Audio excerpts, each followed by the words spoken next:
예, 안녕하십니까. 책 읽는 자유인 채널을 운영하고 있는 이서원입니다. 이번 시간은 2025년 7월 8일 화요일 두 번째 시간이죠. 지금 시각은 저녁 오후 7시 46분입니다. 오늘 무지하게 덥나봐요. 저는 아까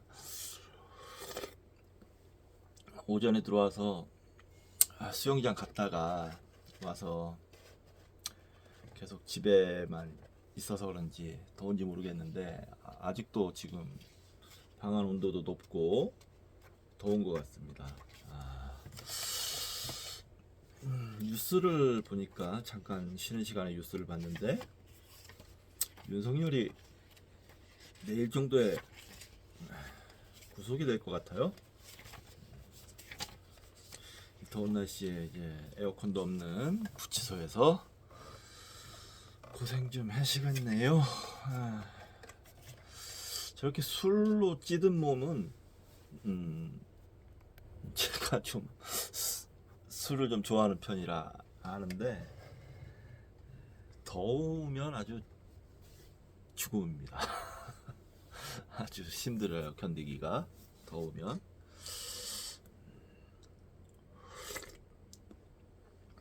그렇다고 구치소나 교도소에 에어컨을 놔줄 수는 없잖아요. 저는 그렇게 생각합니다. 에어컨을 놔줄 수는 없습니다. 죄 지은 사람들에게 최소한의 편의만 제공해야지. 선풍기 정도는 있다고 하더라고요. 에어컨까지 놔주고 그러는 건 오바입니다. 오바. 인권 보호 뭐 어쩌고 얘기를 하지만 선풍기 정도면 충분히 인권을 보호하는 거예요. 자, 저는 그렇게 생각하고요. 자, 지금 제가 건강 이슈가 있지요. 그래서 이번 시간에도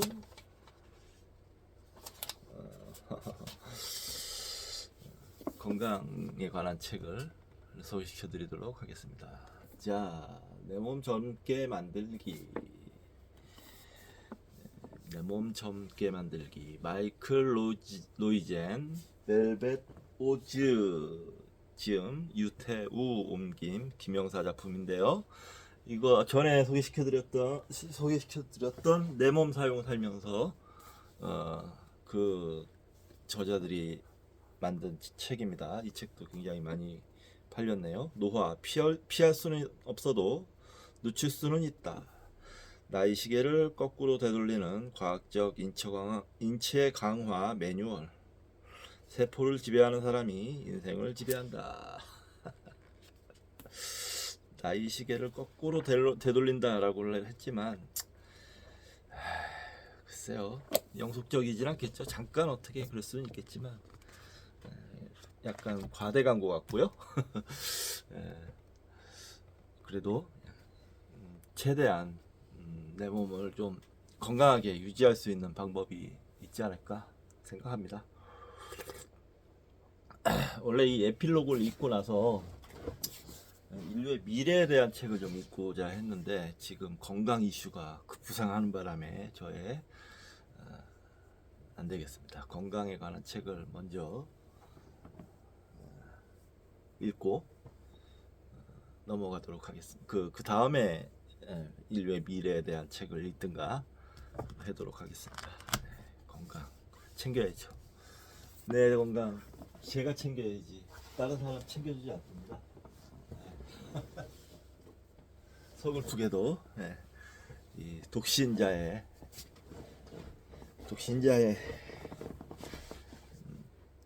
슬픔입니다. 아이 슬퍼라. 자, 이번 시간도 에필로그 1부의 마지막 장입니다. 6장 수많은 태양 수많은 세계 93조 미디어북 시작하도록 하겠습니다. 이 장대하고 광대한 우주를 보라. 얼마나 훌륭하고 아름답게 설계되어 있는가. 저렇게 수많은 태양, 저렇게 수많은 지구가 떠 있다니. 크리스티앙 호이겐스, 별들의 세계와 그 세계의 거주자, 그리고 그들의 생산 활동에 관한 새로운 추측. 1670년경이라고 되어 있는데요. 주 표시가 있으니까 한번 읽어보겠습니다. 자, 크리스티안 호이겐스, 빛의 파동설을 확립한 네덜란드의 수학자, 천문학자, 물리학자. 1670년경에 이미, 이 르네상스 시대를 맞이하면서 서양이, 저 유럽이 폭발적으로 문명의 발전을 이뤘죠. 그 시기에 나타난 사람인 모양입니다. 이 책이 중요한 내용이 없거나 재미없거나 하진 않는데 아주 재밌게 읽고 있어요. 근데 제 밑줄을 안 치고 있죠. 왠지 밑줄이 안 쳐지는 책이에요. 중요한 내용들이 많아서 그런지. 중요한, 아주 중요하고 무거운 주제를 너무 편안하고 알기 쉽게 설명을 하니까 오히려 밑줄이 안 쳐집니다. 자, 이 장 6장이 짧아요. 짧고 빨리 끝내고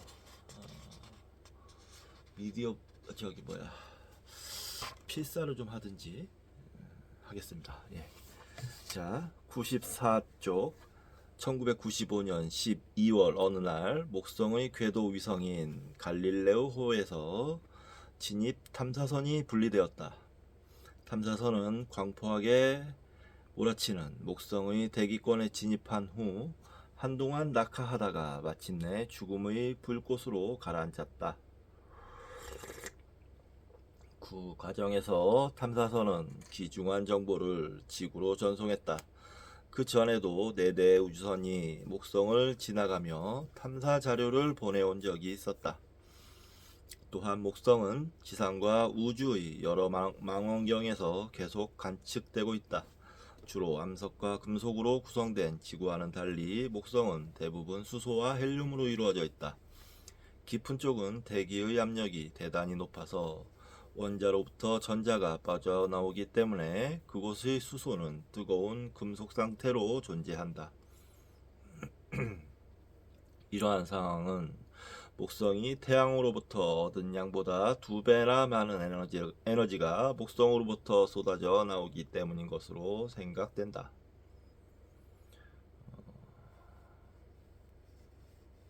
가장 깊은 진입점에서 갈릴레오의 탐사선을 삼켜버린 바람은 아마도 태양에서 발생한 것이 아니라 목성의 내부 깊은 곳에서 생성되는 에너지에서 나온 것이라 추측된다. 목성의 가장 깊은 중심부는 지구 질량의 몇 배에 해당하는 암석과 철의 세계이고, 그렇군요. 수소와 헬륨의 거대한 바다가 그 중심부를 둘러싸고 있을 것이라 짐작된다. 암석의 중심부는 말할 것도 없고 금속성의 수소를 방문한다는 것은 앞으로 다가올 몇 세기 혹은 몇 천 년 동안에도 꿈꾸기 어려운 일이다.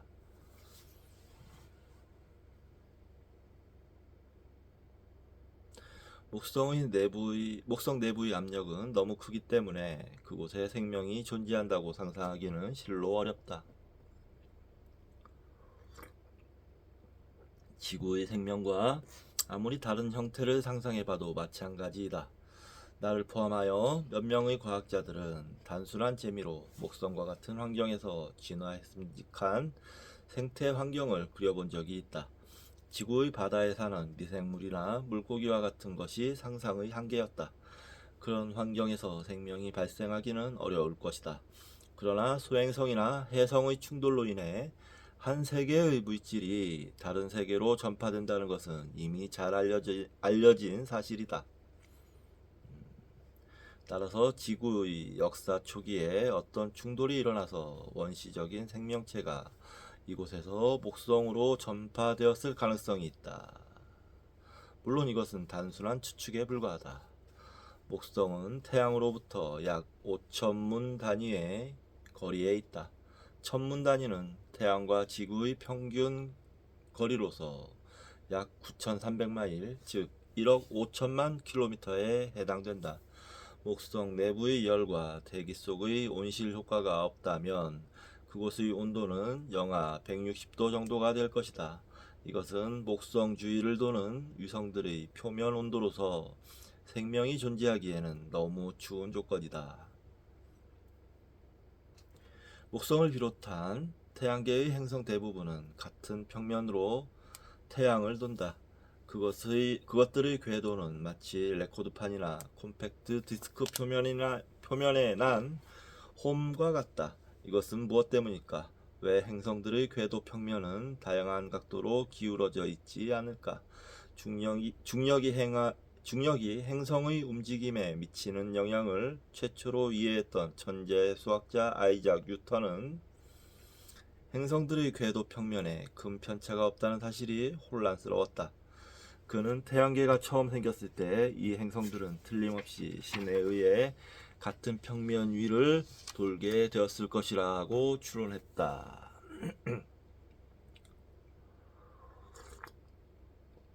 그러나 수학자인 피에르 시몬 라플라스 후작이 처음으로, 그리고 유명한 철학자 임마누엘 칸트가 후에 신의 섭리에 의존하지 않고 이 현상의 원인을 밝혀냈다. 역설적으로 그들은 뉴턴이 발견한 바로 그 물리학 법칙을 이용했다. 칸트 라플라스 가설을 간단히 요약하면 다음과 같다. 기체와 먼지로 구성된 불규칙한 형태의 구름이 우주 공간에서 천천히 회전한다고 상상해보자. 물론 그와 같은 구름은 실제로 많이 존재한다. 만약 구름의 밀도가 충분히 높다면 구름의 여러 부분이 서로 다른 부분들에 대해 작용하는 인력은 무작위적인 내부 운동을 압도할 것이고 그 구름은 수축하기 시작할 것이다. 그와 동시에 그것은 팔을 젓고 빠른 스핀을 구사하는 피겨 스케이팅 선수처럼 더 빨리 회전할 것이다. 이 빠른 회전 때문에 회전 방향을 중심으로 세로축 상에 놓여 있는 부분의 수축 속도는 느려지지 않지만 수평 방향에 놓여 있는 부분의 수축력은 원심력 때문에 완화될 것이다. 그리고 최초의 불규칙했던 형태는 납작한 원반 형태로 바뀔 것이다. 따라서 이 원반으로부터 융합 혹은 웅축된 행성들은 모두 거의 동일한 평면 위를 선회하게 된다.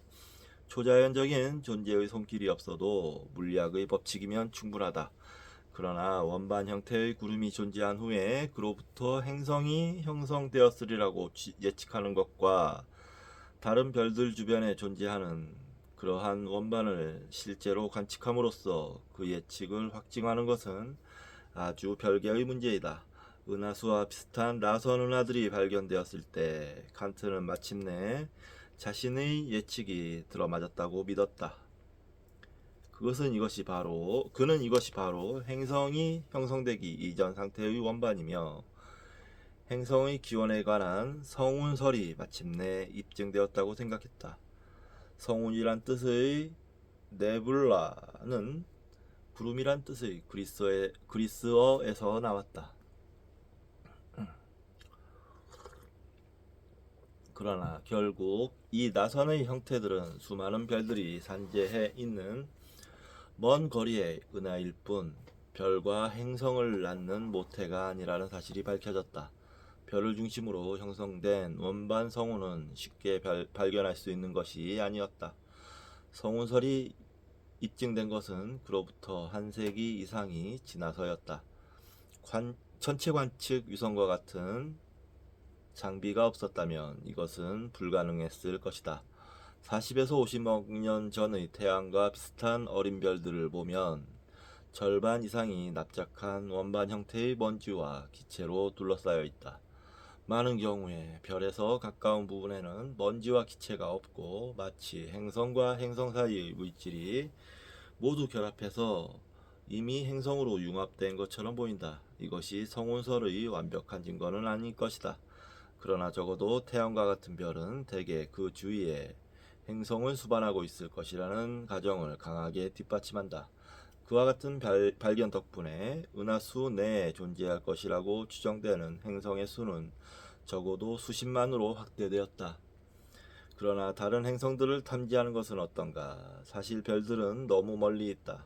가장 가까운 것만 해도 거의 100만 천문 단위이고 가시광선으로는 단지 반짝이는 빛에 불과하다. 그러나 우리의 과학기술은 비약적으로 발전하고 있다. 우리는 적어도 인접한 별들의 주위를 도는 목성의 사촌 형제들을 탐사할 수 있지 않은가? 가시광선으로 불가능하다면 적외선으로 탐지해 볼 수는 없을까? 지난 몇 년 동안 우리는 인류 역사의 신기원을 맞이했다. 마침내 다른 별들의 행성을 탐지할 수 있게 된 것이다. 최초로 확실하게 발견된 태양계는 B1257 플러스 12라는 이름의 정말로 믿기 어려운 별의 주위를 돌고 있다. 이 별은 빠르게 자전하는 중성자 별로서 과거에는 태양보다 무거웠으나 엄청난 초신성 폭발로 인해 그 일부만 남게 된 별이다. 초신성 폭발 표시가 있습니다. 초신성 폭발, 별의 진화 과정에서 마지막으로 일어나는 대폭발. 이 중성자별의 자기장에 포획되어 있는 전자들은 마치 등대 불빛처럼 이 직선의 방사선 빛으로 우주 공간에 발산된다. 우연하게도 그 광선은 0.0062185319388187초에 한 번씩 도는 그 별의 자전 주기에 따라 지구를 향해 빛을 쏘아대고 있다. 이런 이유로 B1257 플러스 12는 펄서 가로 열고 전파 천체의 하나 가로 닫고 펄서라 불린다. 그 자전 주기의 일정함은 놀랍다. 바로 그 정밀성 때문에 펜실베니아 주립대학의 알렉스 볼슈찬 교수는 이른바 글리치를 발견했다. 글리치는 자전주기의 마지막 소수 몇 자리로 표현될 만큼 아주 미세한 주기적 불규칙성을 말한다. 그렇다면 글리치의 원인은 무엇일까? 중성자별 자체의 지진이나 그의 버금가는 현상 때문이 아닐까? 이에 대해 몇 년간 연구가 진행된 결과 B1257 플러스 12의 주위에는 몇 개의 행선이 공정을 하면서 그 중성자 별을 이쪽 저쪽으로 조금씩 당긴다는 결론에 이르게 되었다. 이 글리치는 정확히 예상과 맞아떨어졌다. 그 수치는 매우 정확하게 일치했으므로 볼슈찬 교수의 결론은 반박의 여지가 없었다. 그는 드디어 태양계 너머에 존재하는 최초의 행성을 발견했던 것이다. 게다가 그 행성들은 목성보다 크지 않았다. 그중 두 개는 지구보다 약간 더 무거우며 항성과의 거리는 지구와 태양의 거리와 비슷한 1천문 단위이다. 혹시 이 행성에 생명이 존재한다고 기대해 볼 수는 없을까? 안타깝게도 중성자별에서는 하전 입자들이 폭풍처럼 쏟아져 나오고 그것 때문에 얼핏 지구와 비슷해 보이는 이 행성들의 온도는 물의 끓는 전보다 훨씬 높은 상태이다. 1300광년이라는 거리밖에 존재하는 이 태양계를 우리가 직접 가서 볼 수는 없다. 따라서 이 행성들이 초신성 폭발을 견디고 살아남은 것들인지 아니면 초신성 폭발의 잔여물로 형성된 것인지는 현재 미스터리로 남아있다. 볼슈찬 교수의 획기적인 발견이 있은 직후에 또 다른 별들의 행성으로 추정되는 물체가 주로 샌프란시스코 주립대학의 지오프 마시와 폴 버틀러 교수에 의해 몇 개 더 발견되었다. 이번의 별들은 태양과 같이 평범한 것들이었다. 그들이 응용한 기술은 볼슈찬과 달랐고 훨씬 더 어려웠다. 이 행성들은 태양계에 이웃한 별들을 관찰하여 스펙트럼상의 주기적 변화를 감시하던 통상적인 광학 망원경에 의해 발견되었다. 관찰 중이던 한 별에서 방출되는 스펙트럼을 조사한 결과 그 스펙트럼 선의 파장이 주기적으로 변하는 것이 확인되었다. 이것으로 보아 그 별은 한동안 지구 쪽으로 다가온 후 다시 멀어졌다는 결론을 내릴 수 있었다. 자동차가 우리를 향해 다가온 후 다시 멀어질 때 경적 소리의 주파수가 높아졌다가 다시 낮아지는 현상과 비슷한 일종의 도플러 효과였다. 우리 눈에는 보이지 않는 어떤 물체가 그 별을 당기고 있는 것이 틀림없었다. 다시 한번 수치의 정교함이 보이지 않는 세계를 발견한 순간이었다. 그 별의 미세한 주기적 운동을 나타내는 수치와 가까운 곳에 행성이 있을 때 그 별이 어떻게 움직일지를 예상한 수치가 일치한 결과 놀라운 발견이 이루어진 것이다.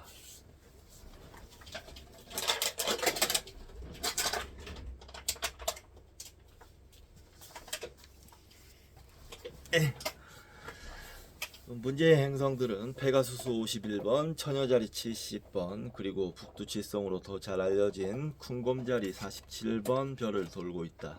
1996년 개자리에 속한 개자리 55번의 별의 궤도에서 비슷한 행성들이 다시 발견되었다. 타우 부티스와 입실론 안드로메다였다. 쿵곰자리 47번과 처녀자리 70번 별은 봄날 저녁 하늘에서 육안으로 볼 수 있다. 다른 별들에 비해 가깝기 때문이다. 위에서 발견된 행성들은 질량이 목성보다 약간 작은 것부터 목성의 몇 배인 것까지 다양하다. 가장 놀라운 것은 그 행성들이 그들의 별에서 대단히 가깝다는 사실이다.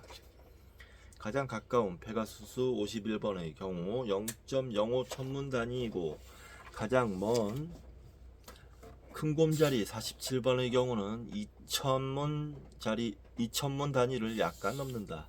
그리고 아직 발견되지는 않았지만 이들 태양계의 주위에는 그보다 더 작은 지구와 비슷한 행성도 존재할 수 있다. 그러나 행성의 배치는 우리 태양계와 다르다.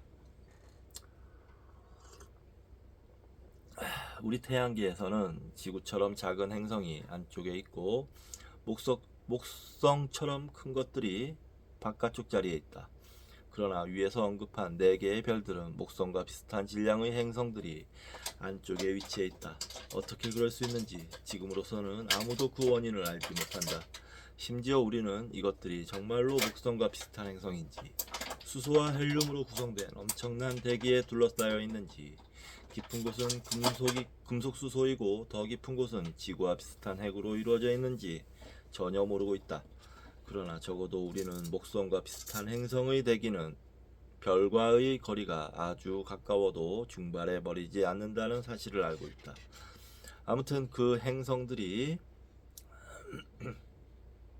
태양계 바깥쪽을 돌다가 아무 이유 없이 안쪽으로 이동한다고 생각하기는 어렵다.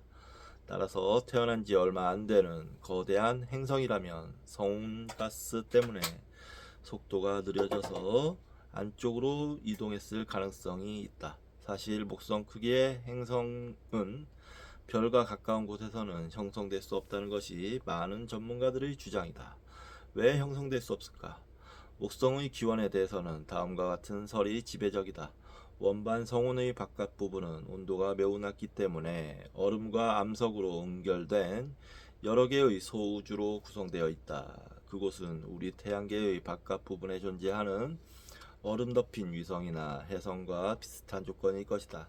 이 얼어붙은 소우주들이 느린 속도로 충돌하여 서로 달라붙고 점점 더 커져서 마침내 성운 속에 널리 존재하는 수소와 헬륨을 끌어당길 중력을 갖게 된다.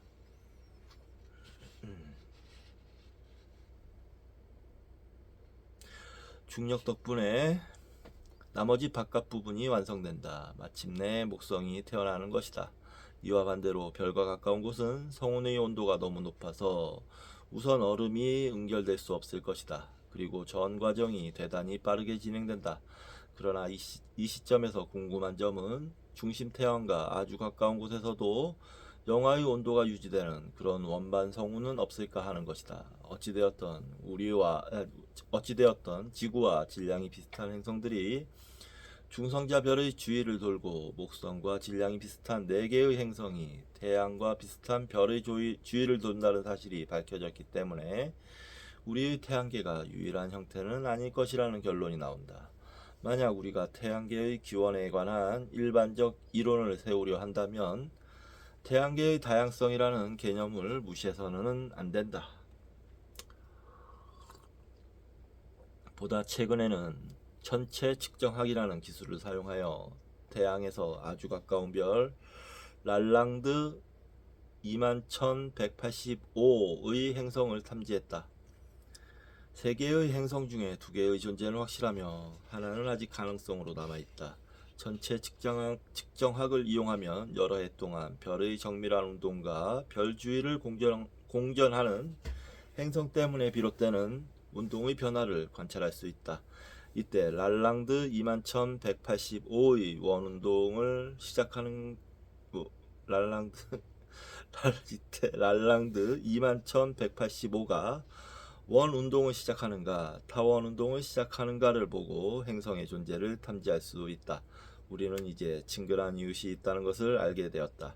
우리와 인접한 우주 공간에는 적어도 2 이상의 태양계 이웃이 살고 있다. 목성과 비슷한 이들 행성에 생명이 존재하는가의 문제는 목성의 경우와 큰 차이가 없어 보인다. 그러나 목성을 도는 16개의 위성처럼 이들 행성 주위에도 위성이 있을 것이다.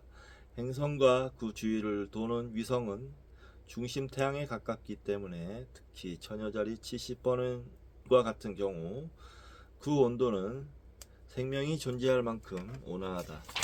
이들 세계는 불과 35에서 40광년 떨어진 곳에 위치해 있기 때문에 언젠가는 매우 빠른 우주선을 보내서 우리 후손들이 보내는 자료를 지구에서 받아볼 수도 있을 것이다. 힘들 거예요. 근데 이게 에너지는 질량 곱하기 속도잖아요.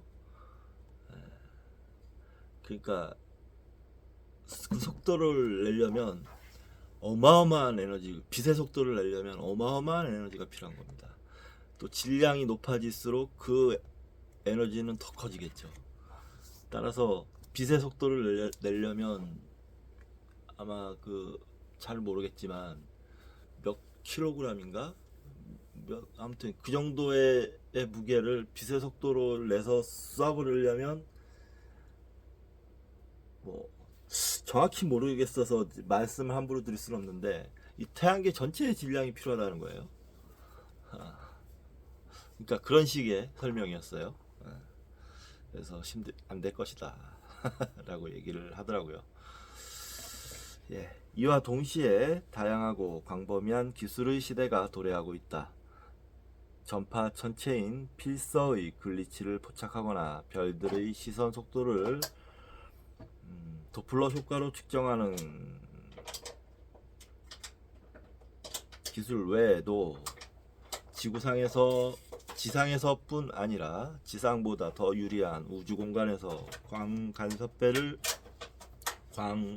광간섭계를 이용하는 기술, 지구 대기의 이상 기류를 극복할 수 있는 지상의 천체 만환경, 중력의 렌즈 효과를 이용하여 먼 거리에 있는 거대한 물체를 지상에서 관찰하는 기술, 행성이 별의 전면을 지날 때 일어나는 별의 감광 현상을 우주에서 지구로 정확히 중계하는 기술 등 이 모든 첨단 기술이 가까운 미래에 중요한 결과를 꽃피울 만반의 준비를 갖추고 있다.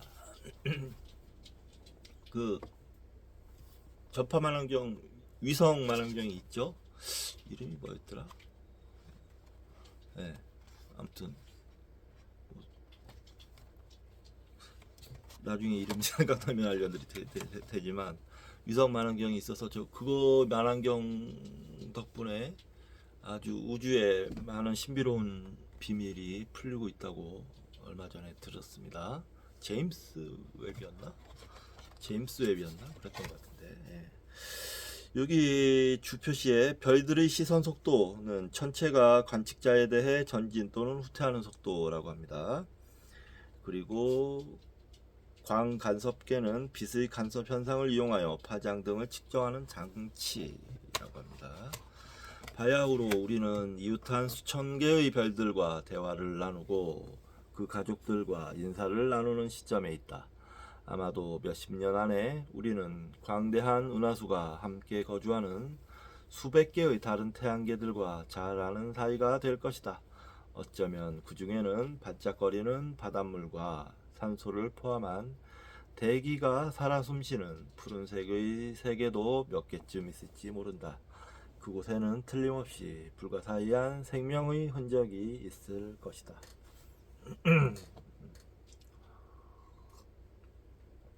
아무튼 제가 말씀드린 그 이유 때문에 저 어디 우주 어디에 외계 생명체가 있다고 해도 우리는 조우하지 못할 거라고 얘기를 하더라고요. 상당히 납득이 가는 설명이었어요. 그래서 그냥 우리는 우리 지구나 좀 잘 이렇게 좀 잘 이렇게 보살피면서 살아가는 게 정답이다라는 결론에 이르는 설명이었는데 아주 납득이 갔습니다. 화성이니 달이니 이 지구보다 살기 어려운 데를 굳이 구역구역 찾아가서 살겠다는 거 말리진 않겠습니다만 뭐 해보십시오. 그런 것도 좋죠. 그런 도전 정신이 있어야죠. 또 인간이 좀 그런 특징이 있잖아요. 자, 이번 시간 짧게 여기서 마치도록 하겠습니다. 이제 1부는 끝났고요. 2부로 넘어갑니다. 2부는 좀 짧은 챕터들은 이제 2장씩 읽을까봐요. 너무 짧게 끊으니까 좀 그렇네요. 예.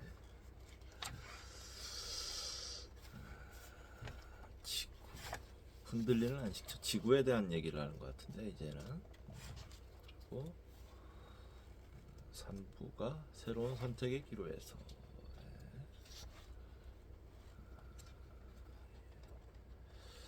예.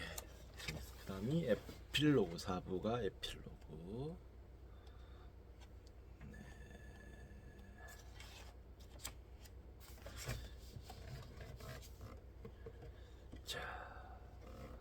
이번 시간은 여기서 마치도록 하겠습니다.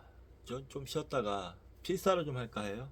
조금이라도 하고 졸립지가 않아서 밥은 먹어야 되는데 좀 이따 밥도 좀 먹고 그렇게 하도록 하겠습니다. 필사를 하고 자 다음 시간에 뵙겠습니다.